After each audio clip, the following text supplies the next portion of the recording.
et compromission. Talk politique à bâton rompu. Parler à bon escient ou à bouche que veux-tu, nos chroniqueurs tirent les verres du nez aux politiques.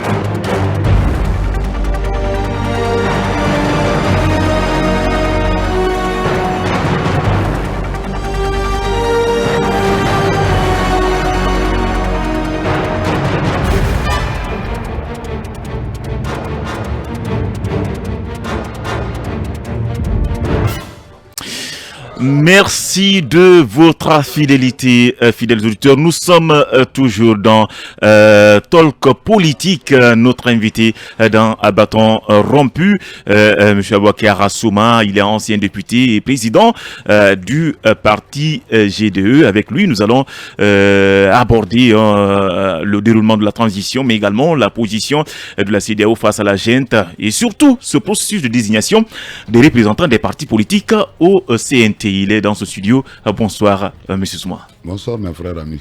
Bienvenue dans cette émission. C'est à moi de vous dire merci beaucoup pour mon invitation. Voilà, Talibi. Première question pour coller à l'actualité exécutive du côté du gouvernement. Oui. Le premier conseil des ministres s'est tenu ce jeudi sous l'égide du président de la transition. Est-ce que pour vous, une transition qui a commencé le 5 septembre et dont le premier conseil des ministres du gouvernement donc se tient seulement le 18, oui. Est-ce qu'il n'y a pas assez de temps perdu en termes de mise en action, mise en route des activités du gouvernement? D'abord, il y a trop de temps perdu. C'est une réalité. Mais il y a trop de couacs dans cette affaire. Je le dis et je le répète, je crois l'avoir dit sur certaines antennes. Nous voulons connaître la composition réelle du CNRD. Donc la composition du gouvernement seule ne suffit pas. Pour vous, la composition du CNRD est plus importante que celle du gouvernement? Nous voulons savoir l'organe dirigeant du pays. Quelle est sa composition? Qui est son président? Qui est son vice-président? Comme nous avons connu le CMRN, comme nous avons connu le CNDD. S'il y a le flou de ce côté, beaucoup de ceux seront également dans les flous. Mais je crois que le président de la transition a déjà apporté de précisions là-dessus. Il estime que c'est toute l'armée qui CNRD, c'est l'ensemble de l'armée. Ce n'est pas possible. C'est vague. Mon frère, moi je veux que nous soyons intello. Ouais. Et puis je veux que nous soyons sérieux, ne serait-ce qu'avec le pays. Bien. Et nous sommes au XXIe siècle là. C'est-à-dire, si nous voulons faire du sérieux, il faut qu'on choisisse le chemin qu'il nous faut, c'est-à-dire la vérité. Bien. Pour l'instant, cela n'a pas été fait. Donc, ça c'est un. Deuxième chose importante pour moi, je crois que prise de contact pour prise de contact, ça n'a pas lieu d'être. Aujourd'hui, à l'occasion de ce premier conseil des ministres, on nous aurait donné les résultats des travaux des différentes commissions qui ont travaillé jusqu'ici. Bien. On nous aurait donné l'orientation générale permettant de décliner un chronogramme de cette transition. Je le répète ici qu'ailleurs, il ne revient ni en droit, ni même sur le plan volontariat au CNT de fixer la durée de la transition. Ah oui? Et pourquoi? C'est un choix. C'est un choix du CNRD. Il aimerait associer tout le monde. Pour lui, le CNT, c'est la composition de tout le pays. Ce n'est pas tout le pays. C'est pas vrai. Ce n'est pas vrai. Je le répète ici. Une transition, toute transition dans un pays, c'est une transition politique. En tant que telle, la concertation qu'il y a eu, ou semblant concertation qu'il y a eu au Palais du Peuple... Vous n'avez pas pris part à cette... Si, j'étais là. Ce n'était pas une concertation, c'était une prise de contact. Parce qu'une concertation, c'est lorsque vous déclinez les thématiques de cette concertation, vos interlocuteurs aussi à leur tour. Ça suppose un échange quand même. Un échange. Mais est-ce que ça a été le cas? Je ne crois pas. C'était à sens unique pour vous. Ça n'a pas été le cas. C'est pas pour moi, pour nous tous, parce que vous avez vécu. Mais là, on avait demandé aux acteurs politiques de déposer des mémos. Nous avons été faire les mémos. C'était comme si vous... même les propositions des chartes. Et chaque entité politique, voire les coalitions politiques l'ont fait. Aucune de nos propositions n'a été prise en compte. C'est ça la vérité. Pourtant, la charte vise les résultats des concertations.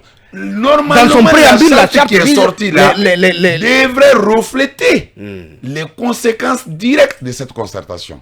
Donc, il devrait tenir compte des propositions des alliances politiques. Ça n'a pas été le cas. Parce que toutes les entités politiques que vous appelez aujourd'hui coalition ont fait non seulement des propositions par rapport à la durée, mais même les propositions par rapport à ce qu'il faut faire pendant cette transition. Donc une sorte de chronogramme. Parce que ça traverse ça. Il faut savoir d'abord qu'est-ce qu'on veut, comment on peut, dans quel temps on peut le faire. Voilà le chronogramme. C'est ce que nous avons fait. Et nous nous sommes mis pendant 2, 3, 4, 5 jours à le faire. Mais rien n'a été pris. Nous sommes partis lorsqu'on a constaté que rien ne se passait par là. On est allé jusqu'à demander les audiences par écrit. Et jusqu'ici, aucune de nos correspondances n'a été répondue. Des audiences au président de la transition. Naturellement. Mais que répondez-vous à ceux qui pensent que répondez-vous, honorable, à ceux qui pensent que ce n'est pas le temps de la transition qui compte, mais c'est plutôt le travail qui va être fait pendant cette transition pour sortir le pays de l'ornière. Je vais vous dire que ça, c'est des termes politiciens. Bien. Honorable, on va revenir dans la dernière partie avec vous. D'ici là, nous allons observer une pause. À présent, continuer l'interview avec notre invité. Je le disais tantôt, il s'agit de M. Aboubakar Souma, qui apparemment est pessimiste face à l'évolution des choses. Naturellement. Je crois l'avoir dit sur beaucoup d'antennes et je continue à le dire. Monsieur colonel Mamadi Doumbouya aurait pu accepter d'assumer toute la responsabilité comme il le dit. Ils ont pris leur responsabilité en constatant. Il doit pouvoir assumer la totalité de cette responsabilité. C'est à lui et à lui seul qu'il revient la décision finale de donner une durée à cette transition. D'abord, on n'a pas besoin d'attendre le CNT. Pour vous dire que c'est un faux débat par rapport au CNT. Beaucoup de candidats qui veulent aller au CNT, là, ils ne vont pas pour faire un travail quelconque, ils vont pour un problème purement pécuniaire. Ça, c'est un aspect.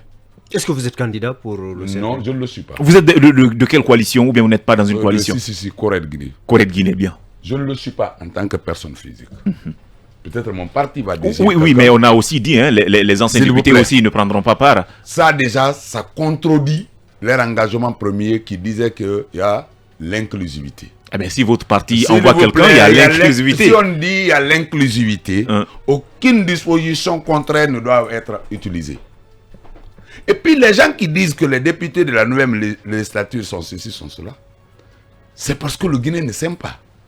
Tout le monde était témoin que nous avons déposé nos candidatures, nous avons payé nos cautions et tous les partis politiques voulaient partir à cette élection. Seulement, il y a certains qui hésitaient par rapport au fichier électoral.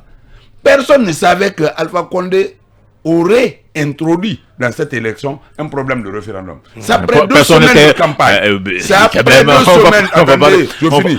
C'est après 2 semaines de campagne que cela est venu. Nous, on n'a pas déposé nos cautions, on n'a pas déposé nos candidatures par rapport au référendum. C'était par rapport au Bien. Donc vous avez été piégé par Alpha Condé. Bon, dans tous les cas.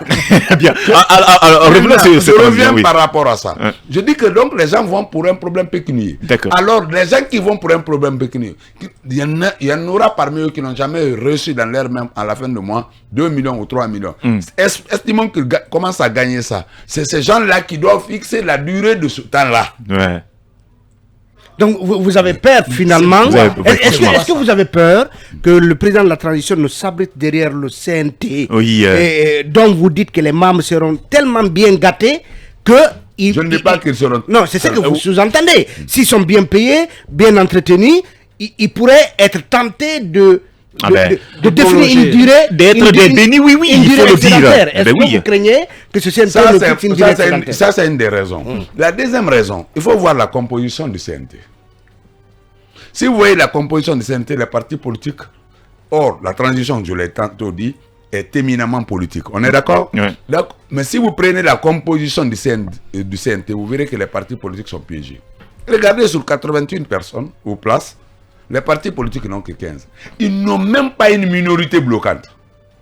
Or, les travaux essentiels qui mais on vous dit, vous voulez bloquer quoi, justement? C'est ça votre problème. Attendez, on dit que, justement, en le disant ici, vous voulez bloquer des choses. Nous allons pour discuter d'article en article par rapport à la nouvelle constitution et les lois qui doivent désormais gouverner la Guinée.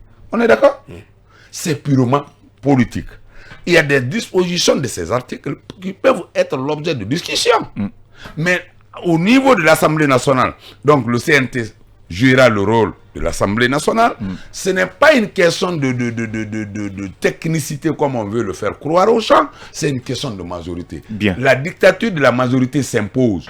Alors, si vous prenez aujourd'hui, rien que la société civile dans ses compositions plurielles a 35 places. Si vous prenez les personnes ressources, si vous prenez les représentants du CNRD, est-ce que les 15 personnes pourront inverser la tendance? Non. La réponse est non. Bien. Moi, je l'ai souhaité. Si nous voulons une transition réussie, je le répète encore ici, nous n'avons même pas besoin plus de 25 membres de la commission constituante s'il est question de rédiger la constitution. Parce que la constitution de mai 2010 devrait tout simplement connaître des retouches. Des retouches. Ça ne mérite même pas des travaux de plus de 4 mois. On aurait mis en place une commission d'au moins 5 à 6 personnes, techniciens en matière de droit constitutionnel, peut-être les partis politiques représentés par une dizaine de personnes et les personnes soi-disant ressources ou sociétés dites civiles, je dis bien dites civiles, parce que tout ce qui anime ces sociétés civiles sont politiques d'avance. Cela suppose, honorable, que vous choisissez plutôt la constitution de 2010 à celle de 2020? La constitution de 2020, vous et moi, en tant que citoyens guinéens, quelle est la vraie version? Bien. Voilà. Quelle est la vraie version? Donc même vous, apparemment, vous étiez contre. Quelle est la vraie version? Vous avez vu mes sorties. Bien. Bien, alors revenons un peu sur ces 15 personnes. Vous l'avez dit tout à l'heure que les 15 places accordées aux partis politiques, ce n'est qu'un piège. Mais malgré tout, jusqu'à présent, on n'arrive vraiment pas à désigner ces 15 représentants. On risque même de ne pas avoir des politiques parce que si on ne trouve pas ces 15 places-là, eh bien, on nous dit qu'ils vont aller sans ces partis politiques. Si tous les partis politiques pouvaient s'accorder sur ma proposition, parce que nous tous... Quelle est cette proposition? Attendez, je viens. Toutes les coalitions ont fait, lorsque nous avons vu ça tomber du ciel. Je dis bien tomber du ciel. Parce que nous savons même ceux qui ont rédigé un peu. La charte. C'est qui? En tout cas, votre danseur fait partir. Ah oui. Le danseur national. Mais c'est le danseur national. Vous comprenez bien? Oui. Je vais vous dire une chose. Il paraîtrait qu'il doit être le président du CNT. Hein. Ça ne va pas vous étonner. Ça, c'est un autre problème. Je vais vous dire une chose. Il faut que les Guinéens cessent de se tromper. Oui, mais quand vous parlez de danseur comme ça, qu'est-ce que vous lui reprochez? Non, attendez. Je ne parle pas de personne. Bien. Je ne m'attaque pas à une personne. Pourtant, on n'est pas restons sur cette proposition. Vous avez dit que vous avez fait au bout de mes idées. Qu'est-ce que vous avez proposé, vous, par rapport au CNT? Nous avons dit, il y a 2 voies. L'une peut être choisie par le CNRD. Soit le CNRD accepte d'augmenter le nombre de membres du CNT, ou augmente ne serait-ce que la moitié plus une voix pour les partis politiques. Car les travaux du CNT sont éminemment politiques. C'est les 2 propositions. Expliquez cette deuxième proposition. Qu'est-ce que vous appelez la moitié plus une voix? Si c'est 81 personnes, la moitié de 80 personnes, c'est 40. La moitié de 81 personnes, c'est 42. Plus une voix, je veux dire. Donc, on aurait pu donner ça aux partis politiques. Parce que prenez la société civile. On dit la société civile. On dit les artistes. On dit comment on appelle? La jeunesse. La jeunesse. Ouais. On dit, tout ça là constitue ce que nous appelons la société civile. Oui. On dit les Guinéens de l'étranger. On dit... Et les personnes ressources, vous les personnes ressources. Quelles sont ces personnes ressources? Ils donnent quoi? Ils sont ressources à quoi? Alors, tout ça là, qu'est-ce que cela vous dit? Le fait d'avoir... que c'est un CNT piégé d'avance. Oui, mais malgré ça, Mamadou Aliou, aujourd'hui, les coalitions sont réunies. Oui, justement, la politique dans de un la hôtel vide n'a jamais donné de résultat. Bien. Même c'est la mort dans l'âme que vous vous réunissez pour choisir ces caisses-là. Non, loin s'en faut. Loin s'en faut. On ne veut pas être absent dans le débat politique de notre pays. Si nous avons accepté de créer nos partis politiques, nous avons accepté de financer le développement de nos partis politiques, c'est parce que nous voulons nous investir en politique. En ce temps-là, nous ne laisserons pas les gens aller faire des bêtises politiques et que nous abandonnions. Nous ne ferons pas la politique de la cette ville. Même si c'est 2 places, même si c'était 2 places, on finira par s'entendre et les 2 désignés, quel que soit le bord politique, seront les représentants de l'ensemble des partis politiques. Ils porteront nos voix là-bas. Est-ce que le fait, monsieur, est-ce que le fait de vous réduire à minima intentionnellement, donc à 15, finalement vous amenez à être plus unis face au CNRD? Pour l'instant, ce n'est pas le cas. Si les partis politiques comprennent, M. Talibé, aujourd'hui, la démarche actuelle, pour nous, ça va dans le sens de réduire la division. Non pas la division, l'efficacité politique. Parce que les gens qui ont rédigé cette charte ne veulent pas voir la suprématie politique. Ils veulent avoir quelques-uns qu'on pourrait appeler les sociétés dites civiles pour essayer de réaliser leur dessein inavoué. Sinon, une institution aussi importante que le CNT, qui doit rédiger les lois fondamentales du pays pendant une transition, on essaie de garnir cette institution par des personnes ou des organisations qui n'ont rien à voir avec la politique. Et de façon majoritaire, c'est la première fois qu'on voit. À quoi peut-on s'attendre de la rencontre de tout à l'heure si elle on finira par s'entendre. Voilà ce que nous avons proposé au niveau de la Corée de Guinée. Depuis le début, nous avons vu ça venir. Et vous avez réitéré ça lors de la rencontre d'aujourd'hui? Oui. Nous avons vu ça venir dès la prise de contact, ce qu'ils ont appelé concertation au Palais du Peuple. Aussitôt, nous nous sommes retrouvés sur Mamadou Silla. Nous avons dit qu'il faut écrire à toutes les alliances politiques, et même ceux qui ne sont pas dans les alliances, notamment l'UFR. Nous les avons demandé à ce qu'on se retrouve, pour qu'on discute, ne serait-ce que des questions d'intérêt commun. Est-ce que vous comprenez? Et si cela avait été accepté, nous n'allons pas être là où nous sommes aujourd'hui. Et finalement, ce sont vos propositions-là qui seront encore remises sur la table aujourd'hui. Et c'est quoi ces propositions? Nos propositions. Quelle est la clé de répartition que vous proposez? Attendez, nous, ce n'est pas une question de nombre qui nous... Si vous prenez l'ANAD a un certain nombre de partis politiques, qu'on le veuille ou pas, le principal parti de l'opposition ou l'un des principaux partis aujourd'hui en Guinée, c'est l'UFDG. Il faut le reconnaître, il ne faut pas avoir honte de le dire. Bien, alors, honorable, nous allons partir rapidement sur le terrain d'où nous attend M. Francis Haba. Il a pris part à la réunion. Je crois qu'il va nous aider à comprendre ce qui s'est passé aujourd'hui à cette rencontre. Bonsoir, M. Francis Haba. Oui, bonsoir. Vous êtes sur FIM FM et dans ton politique, Talibé. Monsieur Abba, est-ce que Monsieur Abba, bonsoir. Est-ce que la rencontre qui réunit les coalitions de partis politiques est terminée? Oui, la rencontre vient de terminer. Et le médiateur qui est Dr Ousmane Doré, il a fait un rendu à la presse il y a de cela 5 minutes. Et c'est quoi les grandes conclusions? La première grande conclusion, c'est que la classe politique, à travers les coalitions, ont décidé de s'unir et de parler d'une seule voix à partir d'aujourd'hui. D'accord. Et le deuxième élément principal sur lequel nous avons discuté, c'est la question des 15 représentants des partis politiques au sein du futur CNT. Et c'est quoi qu'est-ce que vous avez décidé? Est-ce qu'il y a les clés de répartition?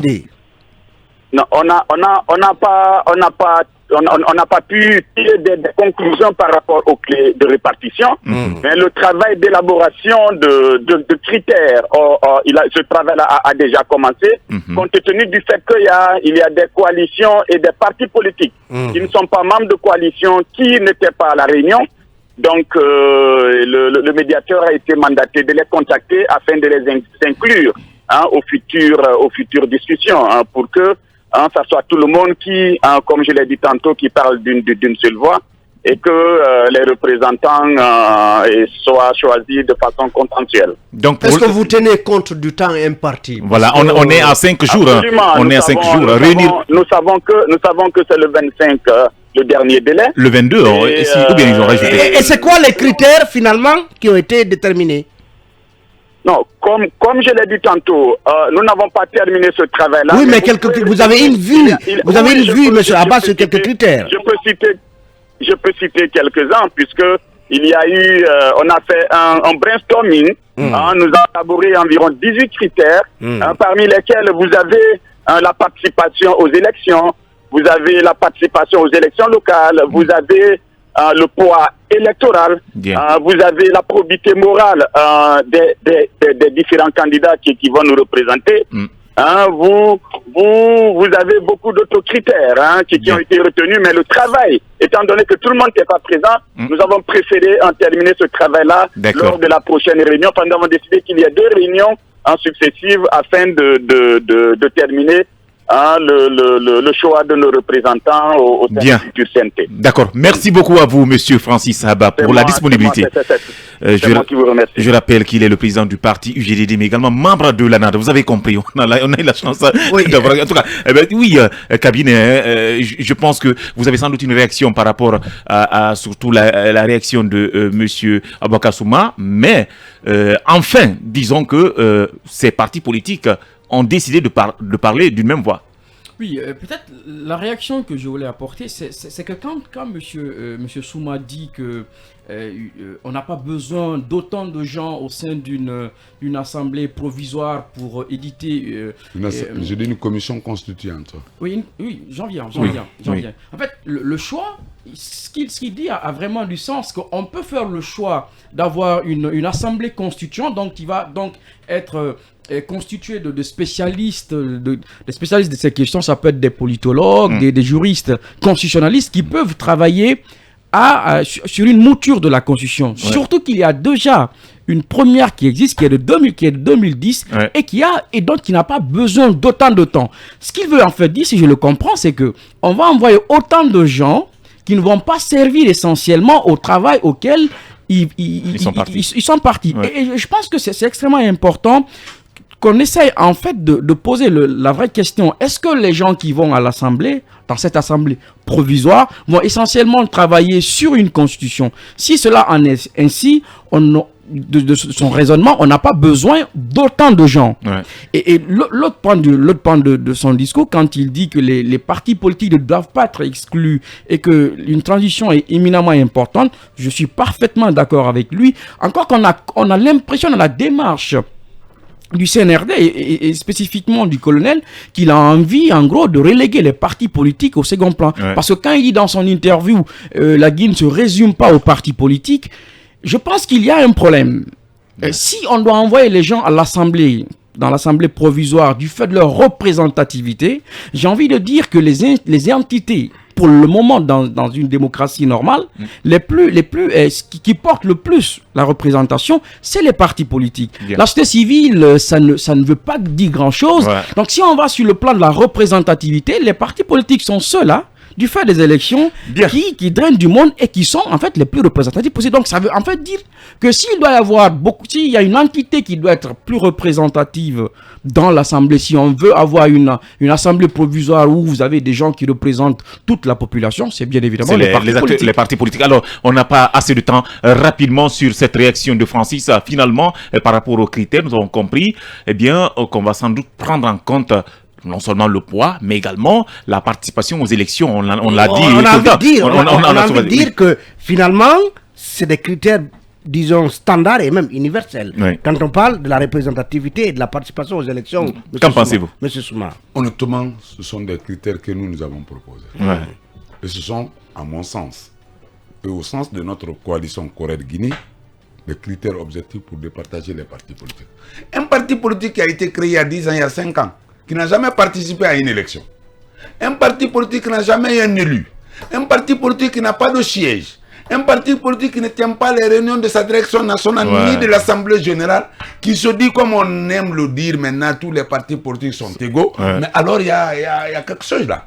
À quoi renvoie le volet moralité qui est évoqué dans les critères? Ça, c'est des critères subjectifs. Mais en plus, comment on mesure la moralité moralement bien indiqué qui ne l'est pas. Et dans ce pays-là, on ne peut pas. Alors, on a pris assez de temps pour en faire finalement. Oui. Ces critères objectifs là, c'est-à-dire dans le poids, si tu prends les partis politiques aujourd'hui, qu'on n'aime pas, les deux partis politiques les plus représentatifs sur le plan du poids, c'est le RPG et l'UFDG. Il faut le reconnaître. Nous autres, nous venons peut-être en 3e ou 4e position. Ça, il faut le reconnaître. Maintenant, quels sont les partis, depuis leur création, qui ont participé aux élections? Est-ce qu'ils ont eu les élus? Là, la question là aussi est fondamentale. Est-ce que ces partis politiques aussi ont des sièges politiques? Est-ce qu'ils tiennent des réunions de façon régulière? Est-ce qu'ils tiennent leurs congrès de façon également régulière? Comme d'ailleurs exigé par leur statut et leur règlement intérieur et l'agrément qu'ils détiennent. Si ces partis politiques ne respectent pas ces conditionnalités-là, normalement, ils ne doivent pas être appelés des partis politiques. Bien, voilà, je pense que bien que c'est un peu tard, s'il faut le dire comme ça, on a comme l'impression que les partis politiques vont sans doute se comprendre ensuite à ce que nous avons entendu avec M. Francis Abba. On l'espère. Sauf qu'il y en a un qui a claqué la porte tout à l'heure. Adeseboka, bien. Non, bon, moi je pense que je vais le faire revenir parce que c'est mon jeune frère. Bien, merci. Merci beaucoup à vous, honorable, d'être passé dans cette émission. Merci à vous, fidèles auditeurs. On présente nos excuses parce que vous deviez prendre la parole. Demain, on va vous donner la parole, Inch'Allah. Au revoir.